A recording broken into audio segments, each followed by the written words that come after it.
Bismillahirrahmanirrahim. Assalamualaikum warahmatullahi wabarakatuh. Kembali ke konten kami Kampung Silat Jampang yang tergabung dari 52 perguruan. Yang diantaranya salah satunya sekarang kita sedang berada di Padepokan Pajajaran Cimande Kang Ius yang bertempat di Jalan Haji Amsori RT 2 RW 5 nomor 10 Tajur Halang. Ya, kali ini kita mau wawancara nih para pelatih-pelatihnya yang ada di Padepokan Cimande Kang Ius. Ya, yang saya tahu di sini di Padepokan Pajajaran Cimande ini ada program. Ya, programnya itu salah satunya ada pusat pelatihan atlet Padepokan Pajajaran Cimande. Nah, di dalamnya ini programnya ini ada dua kategori, prestasi seni dan tanding. Nah, di dalamnya juga ada di seni ini dibagi dua lagi. Ya, ada prestasi, ada seni prestasi tunggal, ganda dan regu, ada seni tradisi. Ya, ada pasanggiri yang sekarang tergabung di PPSI, kemudian ada di festival yang ada di IPSI. Nah, kali ini kita mau tanya nih sama para pelatih-pelatih yang ada di Padepokan Pajajaran Cimande Kang Ius. Program PPA ini mulai kapan nih berdirinya? Baik, sebelumnya Assalamualaikum warahmatullahi wabarakatuh. Kalau untuk program PPA tersendiri, untuk sejauh ini kita udah mulai kurang lebih itu 1 tahun. 1 tahun. 1 tahun. 1 tahun. Karena yang kita bina itu benar-benar dari nol. Dari mulai pembentukannya dari awal sampai benar-benar kita bisa pengkaderan atlet benar-benar kita jaga, karena rata-rata itu untuk jenjang usia atlet rata-rata SMA itu lepas karena keperluan bekerja dan kuliah biasanya kayak gitu. Ya, baik, mungkin tadi mohon maaf sebelumnya kita belum kenalan dulu nih sama para pelatih-pelatihnya. Ya, ini saya kenalin dulu nih. Ini namanya Kang Febri, ya, biasa dipanggil Kang T. Nah, ini pelatih prestasinya, tandingnya, ya. Beliau kebetulan memang juga salah satu atlet yang dari Serang, Banten. Dan ini pelatih seninya ada Kang Jali Jamaludin from Ciamis, ya. Beliau udah tergabung di sini kurang lebih 6 tahun dan alhamdulillah sudah bisa dipercaya menjadi seorang pelatih seni, ya. Jadi kita lanjut lagi tadi, ya. Programnya dia udah berapa tahun tadi, Kang T? Kurang lebih 1 tahun. 1 tahun. 1 tahun sudah bisa memberikan kontribusi apa ke perguruan? Kalau untuk kontribusi kita yang pertama itu yang saya bilang dikategorikan berhasil atau enggaknya gitu ya. Saya bilang untuk anak-anak yang saya bilang minim pengalaman dan minim jam terbang, mereka udah bisa bersaing untuk sekelas tim PPLP yang ada di Kabupaten Bogor, karena kita pernah ada agenda yaitu tryout. Tryout itu kita pasti tanya dong ke wasit jurinya gitu kan, gimana untuk hasil ini gitu. Ternyata banyak yang pro untuk PPA ini gitu. Sedangkan dari tata cara aja kita udah beda gitu dari pola latihan. Kalau PPLPD kan dia terbentuk. Kalau kita kan dari terbentur baru terbentuk. Tuh, luar biasa banget tuh programnya. Ya. Nah, ini yang sering kita mau tanyakan nih. Ya, yang sering terjadi kendala di perguruan-perguruan itu sering banget terjadi apa? Minim dengan atlet. Nah, yang kalau di programnya Padepokan Pajajaran Cimande ini kan ada PPA. Nah, kita mau bagi-bagi nih sebenarnya. Bagi-bagi pengalaman. Gimana sih cara buat membentuk atlet yang baik gitu loh.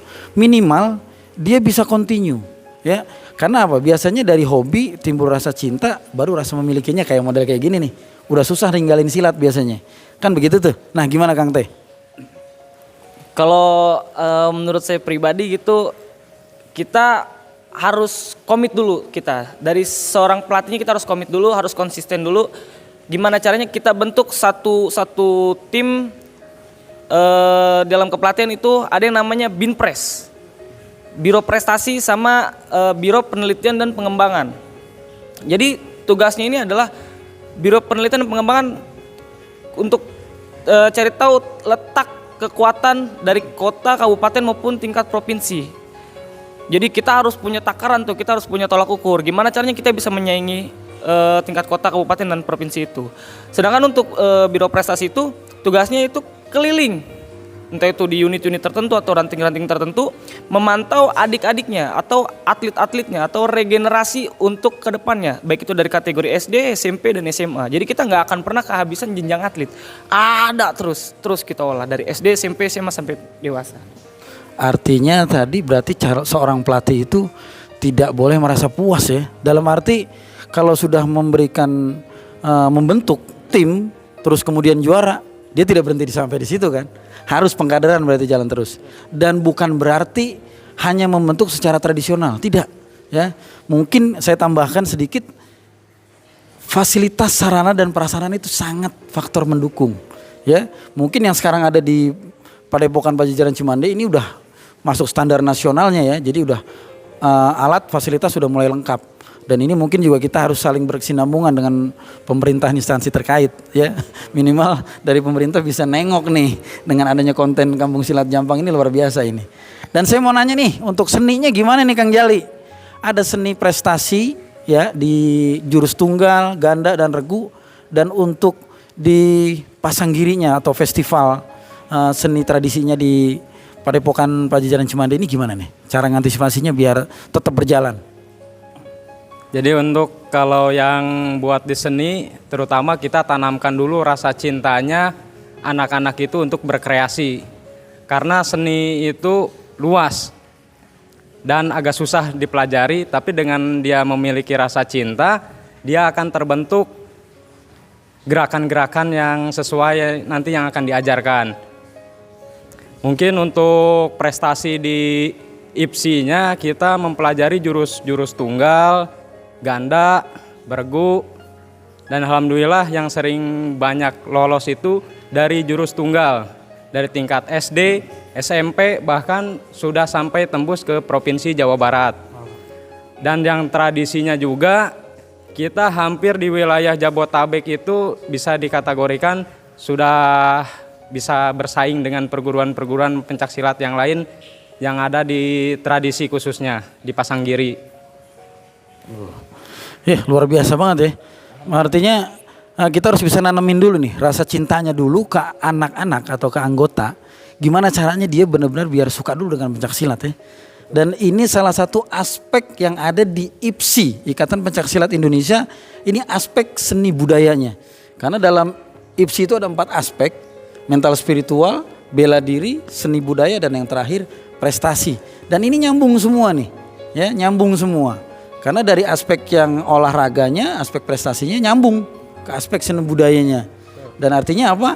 Belum dikategorikan seorang perguruan atau satu organisasi perguruan pencaksilat yang belum memenuhi 4 aspek ini, belum dikategorikan masuk di IPSI berarti ya. Nah, harapan kami di Kampung Silat Jampang yang tergabung di Kampung Silat Jampang 52 perguruan ini wajib menguasai 4 aspek yang ada. Ya, mungkin kalau dalam perguruan di Pajajaran Cimande ini ada aspek yang terakhir, itu aspek kelima, itu aspek pengobatan tradisional syariat Cimande. Dan ini sudah banyak juga yang salah satunya bisa manfaat untuk orang banyak. Dan ini mungkin yang terakhir kita butuh prakteknya nih. Caranya buat membentuk seorang atlet ya. Kita harus bisa menguasai kan, yang tadi bilang ada penelitian dan pengembangan. Itu gimana sih cara menguasai satu permainan, atlet bisa menguasai semuanya. Ya, teknik-tekniknya gimana sih untuk melatih kelincahan, powernya, agility-nya tuh, ya kan semuanya. Ya, mungkin kita nanti bisa praktek sekalian ya langsung ya. Oke. Kalau gitu cekidot, tunggu dulu ya. Kita bakal praktekin apa aja sih kiat-kiatnya biar membentuk seorang atlet yang insya Allah mumpuni buat perguruannya. Tunggu. Alhamdulillah nih, sekarang kita udah mulai siap buat mempraktekkan. Gimana sih metode-metode untuk pembentukan seorang atlet yang biar lebih mumpuni. Dan ini yang lebih penting lagi apa? Ini yang akan dilatih untuk pembekalannya apa? Salah satunya ini atlet pemula, bener-bener atlet dari nol. Gimana sih caranya untuk memperkenalkan minimal dari pukulannya, aturan pertandingan gimana sih? Terus tendangannya ada apa aja sih? Ada tendangan lurus, tendangan sabit, tendangan T, itu kayak gimana aja? Boleh kita langsung praktekin? Boleh. Ayo sama Kang Jali ya. Enggak, dia bentuknya dulu. Untuk tendangan habib kita patah-patahnya 5 hitungan kasihnya. Mulai dari angkatan 1, miring 2, 3, 4, 5. 1, 2, 3, 4, 5. 5. Itu untuk tendangan sabit.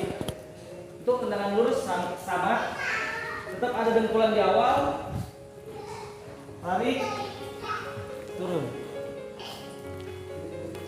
Untuk tendangan T selalu diawali dengan dengkulan dulu atau tekukan dulu. Karena ini fungsinya nanti ketika bertanding itu kepakainya ketika lawan nyerang kita bisa antisipasi dengan yang namanya blok. Itu. Diangkat, miring, masuk. Itu tendangan T. Itu tendangan. Kayak gitu. Nah, rata-rata kesalahan dari seorang pelatih itu biasanya nggak ngarahin sasaran target. Jadi latihan langsung aja mulai nendang-nendang handbox ataupun patching. Nah itu yang bisa dibilang riskan menciderai atlet atau merusak atlet. Itu bukan membentuk tapi merusak. Karena tendangan ada yang kesini, ada yang ngadu gitu. Jadi lebih ke arah menciderai. Sebenarnya tuh lebih ke pembentukan dulu atau pelenturan dulu sama si atlet? Dua-duanya penting.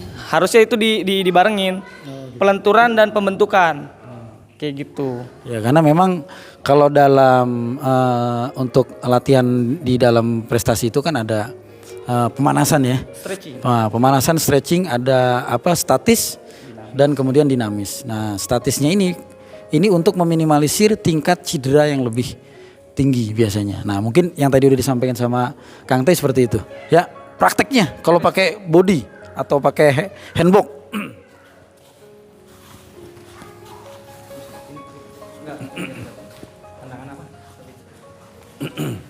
Nah kalau ini tendangan sabit ya, tendangan sabit. Tendangan sabit. Oke, tadi di awal kita ada dengkulan, miring, baru masuk.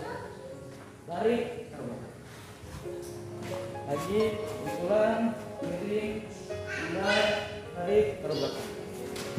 Itu untuk simulasi. Oke, kalau untuk fullnya kita bisa langsung main.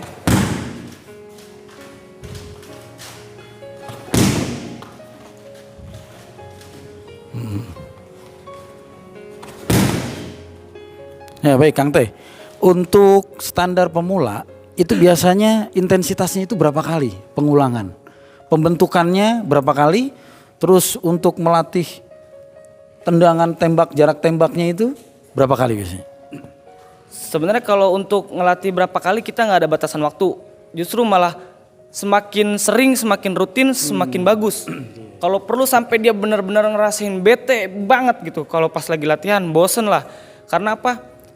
Mungkin di saat itu dia ngerasa bete atau bosan gitu. Tapi ketika mereka bertanding mereka bakal ngerasain dampak yang bagus banget dari tendangan mereka karena dilatih berulang-ulang kali.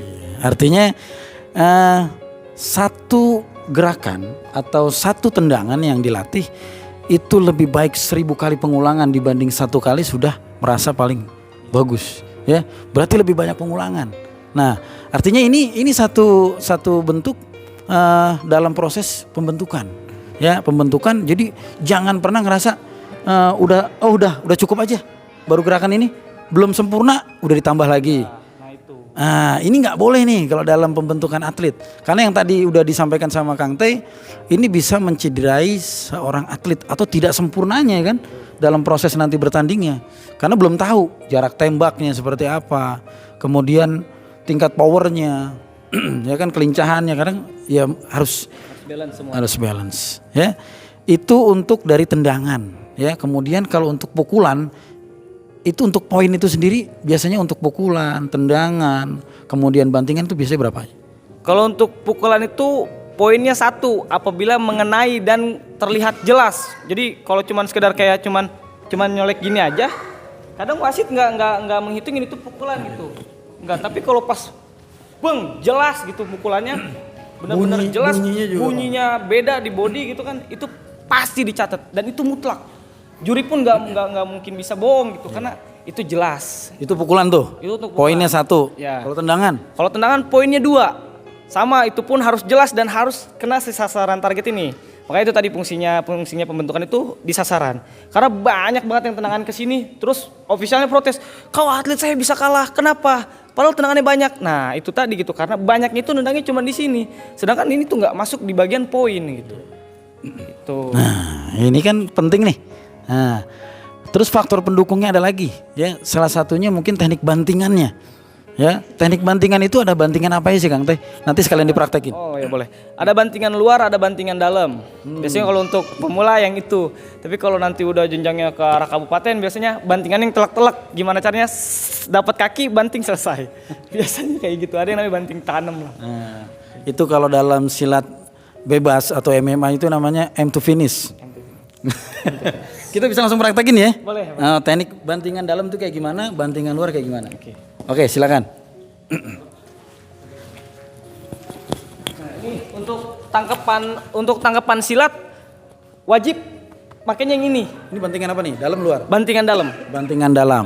Jadi pelatih pun nggak boleh salah ngarahin untuk tangkapan. Biasanya ada juga pelatih yang ngarahinnya gini nangkepnya. Nah, di sini.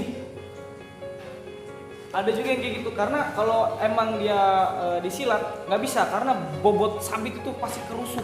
Rusuknya ya.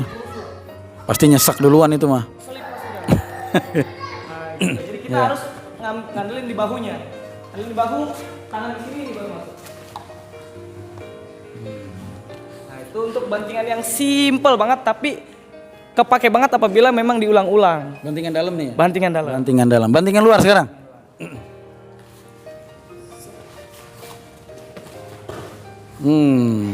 Coba lebih slow motion lagi Kang Teh, lebih slow motion lagi biar bisa dilihat. 1, jatuhin, tarik ke depan. Terus nih. Ini namanya bantingan luar. Ya. Nah, ini sudah ya dari mulai tadi teknik pukulan, kemudian tendangan sampai dengan teknik bantingan. Nah ini sekarang kita loncat ke bagian seninya nih ya. Dalam aspek di IPSI itu ada aspek seni budaya ya. Dalam prestasinya pun ada yang namanya jurus tunggal, kemudian ganda dan regu, dan baru yang terakhir itu ada dalam IPSI itu festival atau pasang giri dalam PPSI ya. Kita mau tanya sama Kang Jali untuk ngebentuk dalam proses latihan untuk di prestasi jurus tunggal, ganda maupun regu. Yang kita utamain mungkin jurus tunggalnya dulu, karena yang sering diprestasikan itu dalam tingkat pelajar itu ada KOSN. Nah, apa tuh namanya? Komite olahraga. Ya, KOSN. Olahraga siswa nasional pokoknya. Komite olahraga siswa nasional. Dan ini yang sudah rutinitas setiap tahun. Nah biasanya itu yang dalam membentuk atlet itu Kang Jali. Itu prosesnya gimana aja? Mungkin ada proses hafalan kalau dalam seni kan, kemudian pembentukan sampai dengan ketepatan waktu. Itu nyari bibitnya bagaimana nih anak-anaknya? Sebenarnya sih sama aja kayak tanding juga. Yang utama itu adalah pembentukan dulu. Cara ngebetulin tendangannya dulu harus seperti apa. Baru begitu udah dasar-dasarnya kebentuk, kita coba terapkan jurus-jurusnya, baik dari jurus tangan kosong, golok, sampai toya. Karena jurus tunggal IPSI itu meliputi 3 permainan, tangan kosong, golok, dan toya digerakkan selama 3 menit kosong-kosong. Nah untuk si atlet, biasanya saya itu melatih lebih mencenderungkan itu untuk menghafal. Gak terlalu banyak fisik tapi untuk menghafal gerakan. Begitu gerakannya udah dapat, baru fisiknya akan menyusul. Berarti sama ya kayak prestasi ya. Lebih banyak pengulangan ya. Pengulangan satu gerakan terus sampai mantep baru ditambah lagi ya. Nah, kalau itu kan untuk yang ditunggal nih ya dalam prestasi di IPSI. Tapi kalau dalam pasang giri gimana nih? Itu kan nggak gampang dan nggak semuanya dalam festival itu mengirimkan nih. Ya kan? Karena banyak perguruan-perguruan tradisional yang tidak paham dengan dunia festival ataupun pasang giri. Kecuali memang dari Jawa Barat. Kalau Jawa Barat itu mempunyai pakem, ada tepak dua, tepak paleret, kemudian sekarang lagi rame dengan gonjling, ya kan? Wah pokoknya macam-macam. Nah itu gimana tuh Kang Jali? Cara membuatnya, menyusun gerakannya itu harus seperti apa? Kan nggak mungkin asal-asalan kan? Gimana nih Kang Jali? Jadi kalau untuk membentuk satu rangkaian jurus festival apa jurus tradisi itu harus bagus dulu jurus perguruannya masing-masing. Entah itu dari aliran apapun, nanti begitu jurus tradisinya udah bagus, baru akan terjadi perangkaian jurus-jurus yang disebut ya tadi ada pasanggiri buhun lah tradisi, ada yang festival. Nah untuk yang serunya itu kalau di tradisi dibilang seni itu luas. Jadi kalau ya tidak ada batasannya. Kalau kayak di Jawa Barat apa yang tadi Kang Yus bilang ada pakemnya, ada ibingan paleret dan yang lain-lainnya. Nah yang hebatnya lagi di seni ini itu meliputi beberapa aspek gitu kan. Aspek itu tentang pemahaman jurusnya. Harus ada wirasa, wirama, wiraga.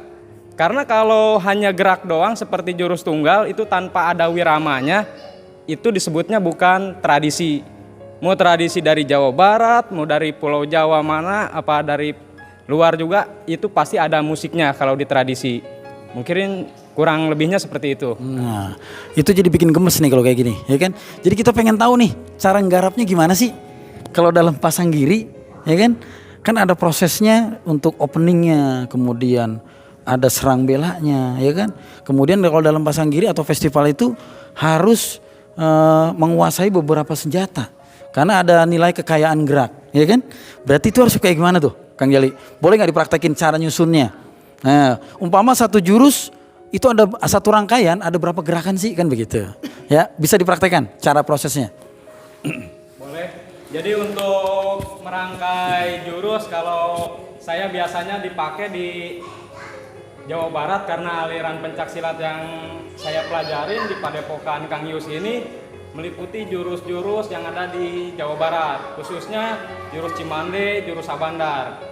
Saya akan coba gabungkan dari jurus Cimande dan jurus Sabandar, cuman tidak pakai musik karena nggak ada musiknya, nggak ada nayaganya, jadi hanya gerakan.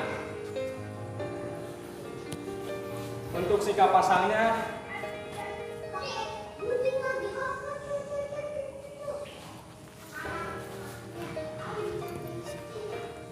ini pasangan pencaksilat aliran Cimande.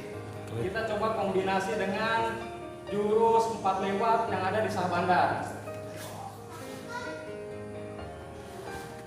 Nah, tendang, tangkis ke bawah, timpa. Itu dalam satu rangkaian ya? Itu dalam satu rangkaian. Hal kecilnya itu dalam satu rangkaian. Ya, baik Kang Jali. Kalau tadi kan itu rangkaian demi rangkaian kan? Prosesnya tadi kan.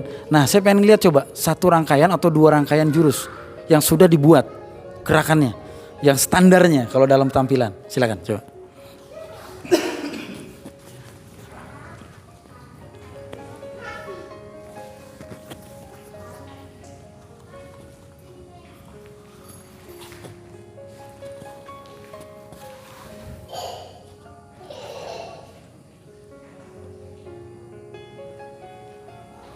Full.